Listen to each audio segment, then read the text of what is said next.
بار بار کہہ رہا ہے کہ فَإِنَّمَا تُوَلُّوا فَثَمَّ وَجْهُ اللَّهِ، کہ تم جدھر بھی نظر پھرا کر دیکھو وہاں اللہ تبارک و تعالیٰ موجود ہے، جہاں پر بھی نظر ڈالو گے خدا تمہیں وہاں پر موجود ملے گا، اللہ تبارک و تعالیٰ کی ذات وہاں پر تمہیں نظر آئے گی اور موجود ہے۔ اللہ تبارک و تعالیٰ کی ذات ہمیشہ باقی رہنے والی ہے، اور جب ساری کائنات ختم ہو جائے گی تب بھی اللہ تبارک و تعالیٰ ہی کی ذات باقی رہنے والی ہے۔ جب ساری ہے اسی لیے ہم کہتے ہیں کہ ہمارا پالنے والا رب العالمین ہے، ہمارا پالنے والا خالق کائنات ہے، جو ہر چیز پر اس کی قدرت ہے، ہر چیز پر اس کی قدرت کی نشانیاں موجود ہے۔ اور السلام علیکم ورحمۃ اللہ وبرکاتہ۔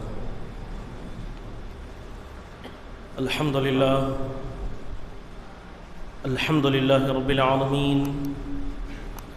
والعاقبۃ للمتقین والصلاة والسلام على سید الاشرف الانبیاء والمرسلین وعلى آلہ الطیبین الطاہرین واصحابہ اکرمین الاکرمین اجمعین، اما بعد، فقد قال اللہ تبارک وتعالی فی شأن حبیبہ فی القرآن المجید والفرقان الحمید، فاعوذ باللہ من الشیطان الرجیم، بسم اللہ الرحمن الرحیم، اننی انا اللہ لا الہ الا انا فاعبدنی، صدق اللہ العظیم۔ قال اللہ تبارک وتعالی فی شأن حبیبہ تعظیما وتکریما، ان اللہ وملائکتہ یصلون علی النبی یا ایہا الذین آمنوا صلوا علیہ وسلموا تسلیما، اللہم صل علی سیدنا محمد وعلی آلہ واصحابہ افضل صلواتک وعدد معلوماتک وبارک وسلم۔ تمام حمد و تعریف اللہ رب العالمین کے لیے ہے، جو ساری کائنات کا خالق و رازق ہے، اور لاکھوں کروڑ درود و سلام آقائے دو جہاں تاجدار مدینہ احمد مجتبی محمد مصطفیٰ صلی اللہ علیہ وسلم پر، جن کو اللہ رب العزت نے دونوں جہانوں کے لیے رحمت بنا کر بھیجا۔ حاضرین کرام، ابھی میں نے خطبے کے دوران قرآن مجید کی ایک آیت کریمہ کے کچھ حصے کی تلاوت کرنے کا شرف حاصل کیا، جس میں اللہ تبارک و تعالیٰ کا ارشاد ہے کہ میں ہی خدا ہوں، میرے سوا کوئی عبادت کے لائق نہیں، پس تم میری ہی فرما برداری کرو۔ حاضرین کرام، انسان کئی فرقوں میں، کئی گروپوں میں بٹا ہوا ہے۔ ایک گروپ تو وہ ہے کہ جو اللہ تبارک و تعالیٰ کو اپنا خالق مانتے ہیں، ہر چیز کو پیدا کرنے والا مانتے ہیں، اور دوسرا گروپ وہ ہے کہ جو خالق کو تو مانتا ہے مگر چند امور میں وہ کسی اور کو بھی شریک ٹھہراتا ہے۔ اور ان دونوں گروپوں کے علاوہ ایک گروپ ایسا بھی ہے کہ جو سرے سے ہی خالق کا انکار کرتے ہیں، اور ان کا اپنا ماننا اور سوچنا یہ ہے کہ یہ کائنات خود بخود وجود میں آ گئی، یہ کائنات خود بخود پیدا ہو گئی، اس کا چلانے والا پالنے والا کوئی نہیں ہے۔ حاضرین کرام، آج کی اس مجلس میں وجود باری کے ہی تعلق سے چند باتیں آپ حضرات کے گوشے گزار کرنے کی کوشش کروں گا۔ آئیے سب سے پہلے اللہ تبارک و تعالیٰ کی بے جان مخلوق ہی سے سوال کریں کہ یہ بہتی ہوئی ندی اور ٹھاٹے مارتے ہوئے سمندر اور چلتی ہوئی ہوائیں اور کائنات میں جتنے درخت لگے ہوئے ہیں، ہر درخت اگر آپ ان سے سوال پوچھیں گے کہ تمہارا پیدا کرنے والا کون ہے، تمہیں وجود بخشنے والا کون ہے، تمہیں زندگی دینے والا کون ہے، تو یہ بے زبان مخلوقات بزبان حال یہی پکار پکار کر جواب دے گی کہ ہماری ہر ایک چیز میں ہمارے پیدا کرنے والے کی شان چھپی ہوئی ہے، ہمارے پیدا کرنے والے کی قدرت چھپی ہوئی ہے،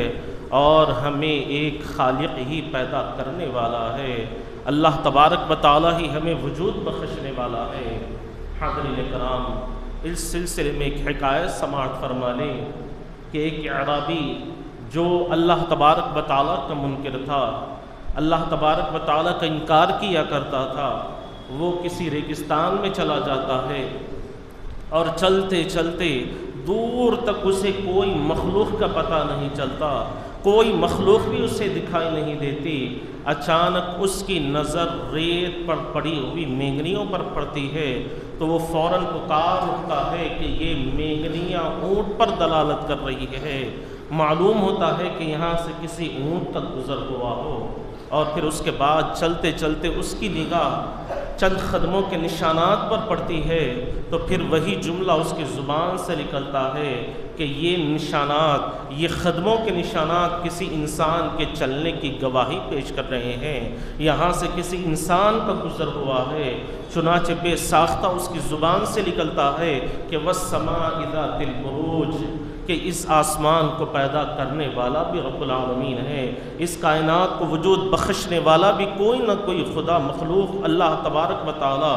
موجود ہے، اور یہ جو زمین جس پر ہم اپنی تمام زندگی گزار رہے ہیں اس کو بھی پیدا کرنے والا کوئی نہ کوئی موجود ہے۔ تو حاضرین کرام، آپ غور فرمائیں کہ ایک اعرابی جس نے اپنے عقل سلیم سے کام لیا، اپنی فہم سے کام لیا، اپنی سوچ سے کام لیا، تو اللہ تبارک و تعالیٰ نے کس طرح اس کو مینگنیوں سے اٹھا کر اپنے دامن رحمت میں پہنچا دیا۔ اللہ تبارک و تعالیٰ نے اپنی رحمت کی چادر میں اسے جگہ عطا فرمائی۔ تو حاضرین کرام، وجود باری ایک اہم ترین مسئلہ ہے، اور جب تک انسان اپنی عقل کا استعمال نہیں کرتا،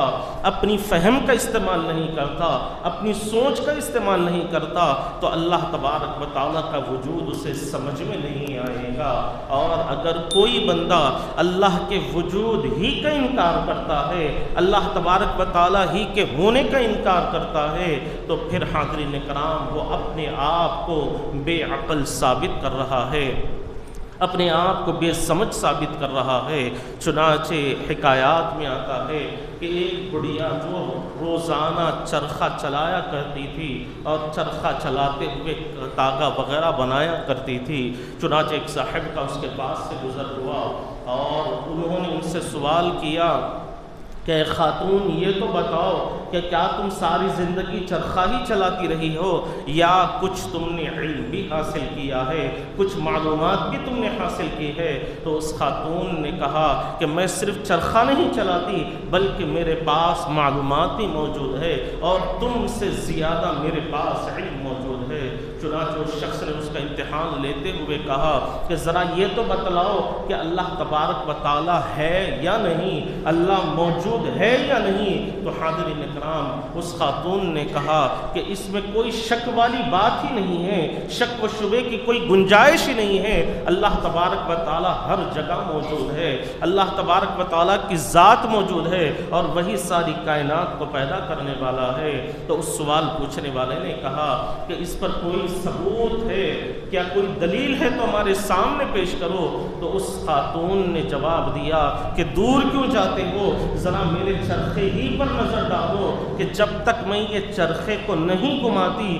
یہ چرخہ گھومتا نہیں ہے، اور جب چرخہ گھومتا نہیں ہے تو پھر اس سے تاگا وغیرہ بنایا نہیں جا سکتا ہے۔ تو پھر یہ جو زمین ہے، یہ جو آسمان ہے، یہ جو ستارے نظر آ رہے ہیں، یہ چمکتا ہوا جو سورج تمہیں نظر آ رہا ہے، اور چاندنی رات میں اپنی چاند اپنی چاندنی کو پھیلاتا ہوا نظر آ رہا ہے، یہ کیسے اپنے آپ چل رہے ہیں، یہ کیسے خود بخود چل رہے ہیں؟ اللہ تبارک و تعالیٰ نے ان میں بھی ایک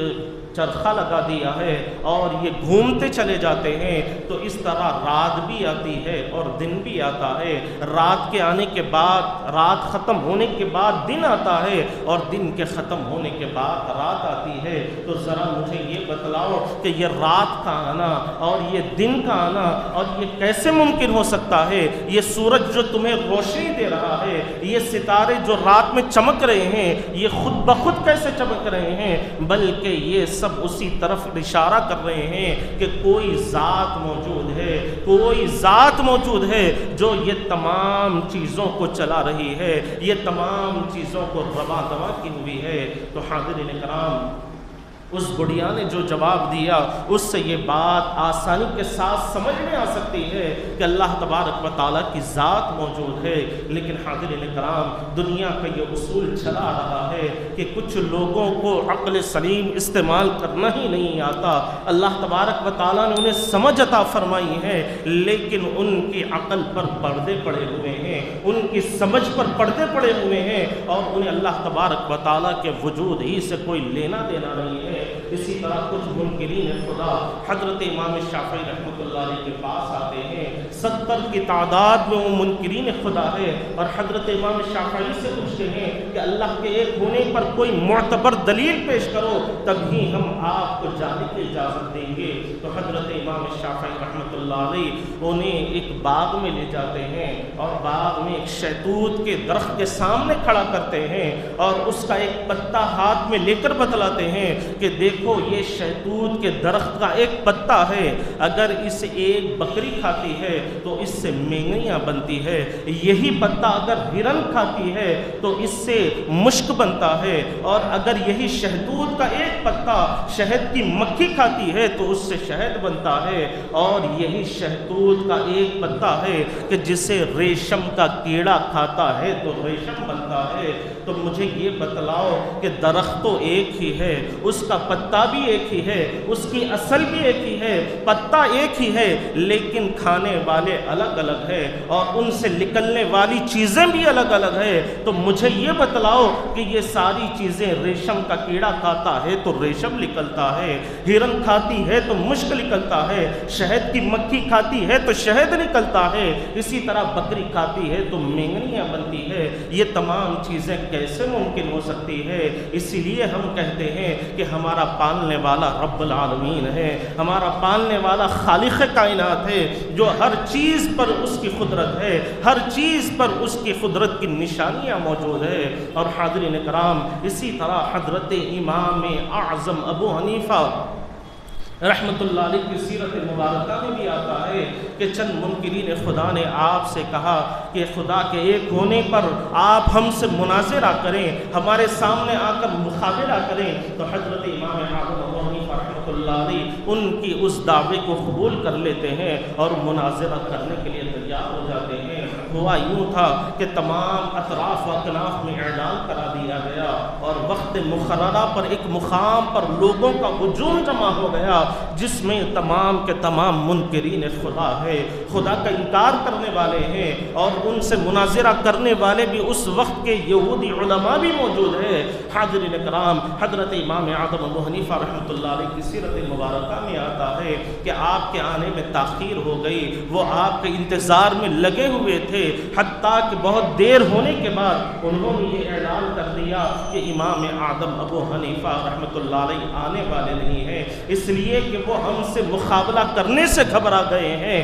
ہم سے مناظرہ کرنے کے لیے گھبرا گئے ہیں، خدا کے ایک ہونے پر ان کے پاس کوئی دلیل موجود نہیں ہے، اس لیے وہ ہمارے سامنے نہیں آئے ہیں۔ اس بات کی دلیل ہے کہ ہم اپنے بات میں سچے ہیں، ہم اپنے دعوے میں پکے ہیں، ہماری بات ہی درست ہے۔ چنانچہ یہ کہتے ہوئے ان لوگوں نے اس مجلس کو ختم کرنے کا اعلان ہی کیا تھا کہ اتنے میں حضرت امام اعظم ابو حنیفہ رحمۃ اللہ علیہ کی تشریف آوری ہوتی ہے، اور حضرت امام اعظم ابو حنیفہ رحمۃ اللہ علیہ سے کہا گیا کہ آپ ہی پہلا سوال کریں، ہم اس پر جواب دینے کے لیے تیار ہے۔ تو حضرت امام اعظم ابو حنیفہ رحمۃ اللہ علیہ نے ارشاد فرمایا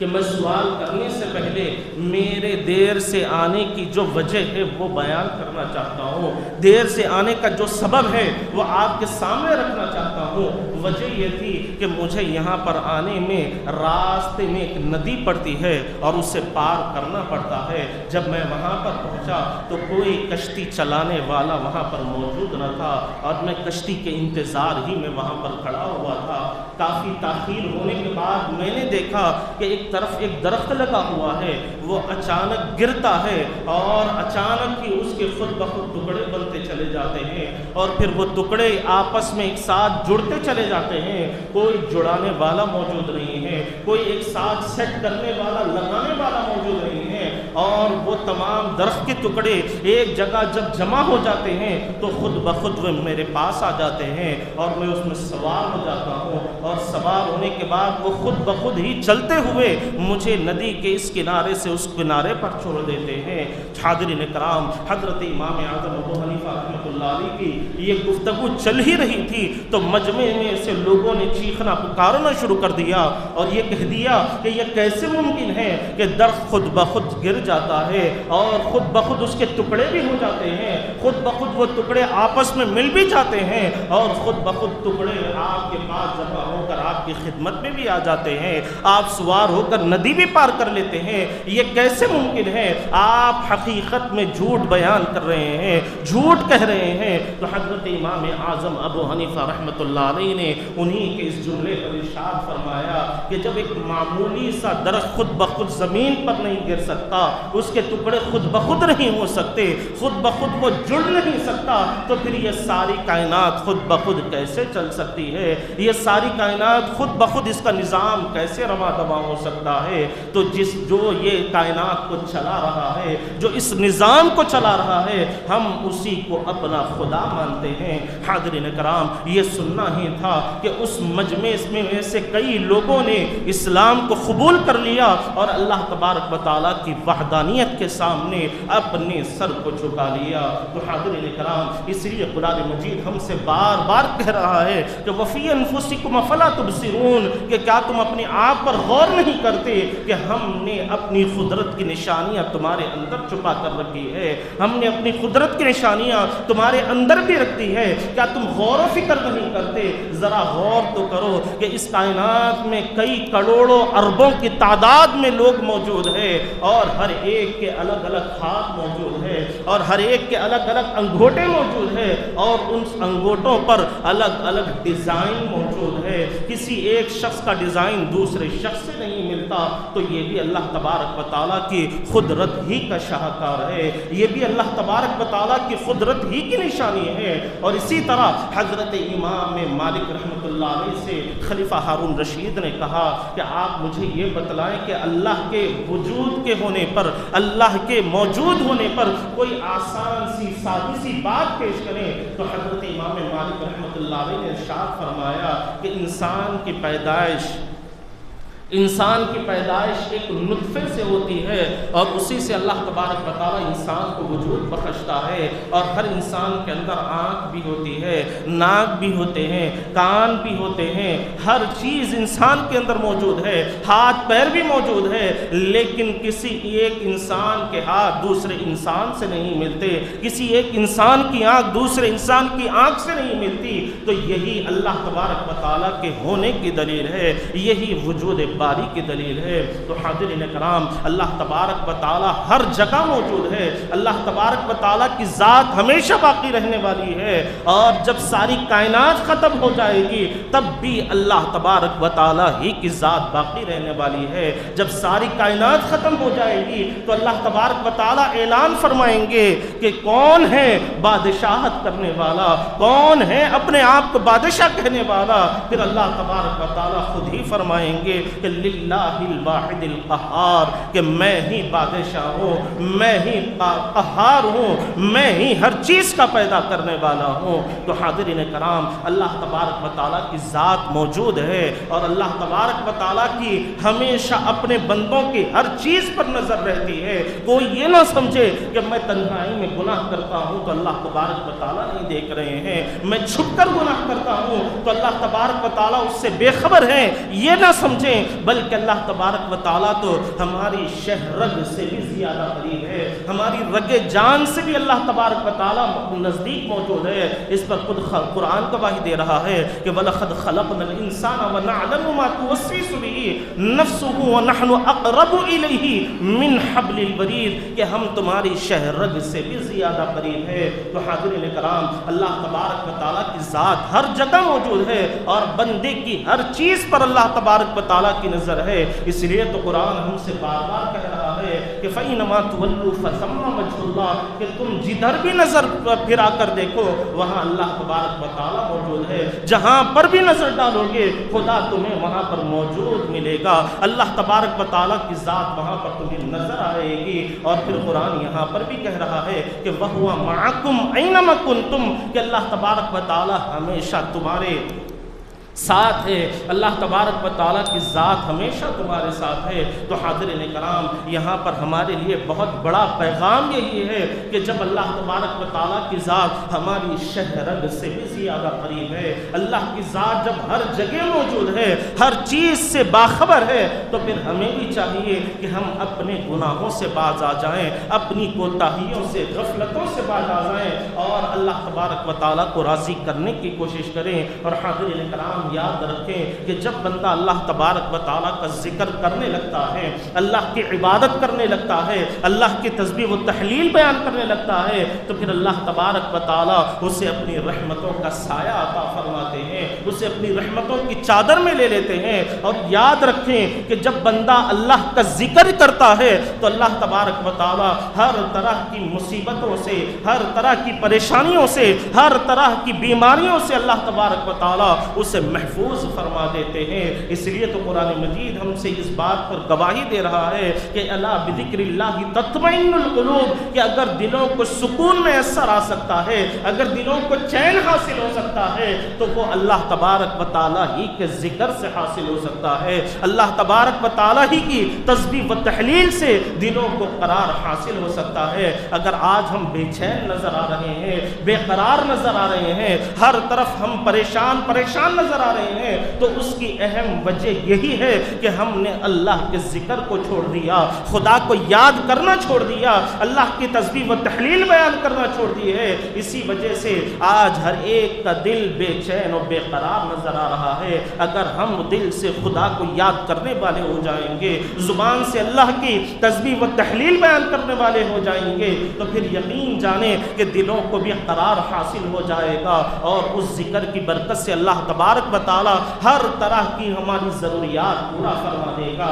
اور یہ بات ذہن نشین کرنے کہ جب بندہ اللہ کو یاد کرتا رہتا ہے، خدا کا ذکر کرتا رہتا ہے، خدا کی تسبیح و تحلیل بیان کرتا رہتا ہے، اسی کی عبادت میں مصروف رہتا ہے، تو پھر اللہ تبارک و تعالیٰ اس طریقے سے اس کی ساری ضروریات کو پورا فرماتے ہیں، ایسے راستے سے اس کی حاجتوں کو پورا فرماتے ہیں کہ بندے کی سوچ، بندے کا گمان بھی وہاں تک نہیں پہنچ سکتا، بندے کی سوچ بھی وہاں تک نہیں جا سکتی۔ اللہ تبارک و تعالیٰ ایسے ایسے راستوں سے بندوں کی ضروریات کو پورا فرماتے ہیں۔ اسی لیے قرآن مجید میں وضاحت کے ساتھ بیان فرما دیا گیا کہ وَمَا مِن دَابَّةٍ فِي الْأَرْضِ إِلَّا عَلَى اللَّهِ رِزْقُهَا کہ زمین پر جتنے چلنے پھرنے والے ہیں ان تمام کے رزق کی ذمہ داری اللہ تبارک و تعالیٰ کی ہے۔ اللہ تبارک و تعالیٰ نے زمین پر جتنے چلنے پھرنے والے ہیں ان کے رزق کی ذمہ داری لے لی ہے۔ تو پھر حاضرین اکرام، جب خدا خود ہمارے رزق کا ذمہ دار ہے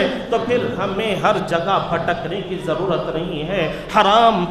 کمانے کی ضرورت نہیں ہے، لوگوں کو دھوکہ دینے کی ضرورت نہیں ہے، جھوٹ بولنے کی ضرورت نہیں ہے، ایک دوسرے کی حق تلفی کرنے کی ضرورت نہیں ہے، بلکہ تم ہمیشہ صراط مستقیم پر چلتے رہو، اہدنا الصراط المستقیم کے راستے کو اختیار کر کر چلتے رہو گے تو پھر یقیناً اللہ تبارک و تعالیٰ تمہارے رزق میں بھی برکت عطا فرمائے گا، تمہاری اولاد میں بھی برکت عطا فرمائے گا، اور اللہ تبارک و تعالیٰ تمہاری دنیا کو بھی سنوار دے گا، اور آخرت میں بھی اللہ تبارک و تعالیٰ تمہیں خوب اجر و ثواب عطا فرمائے گا۔ آخر میں دعا ہے کہ جو کچھ کہا گیا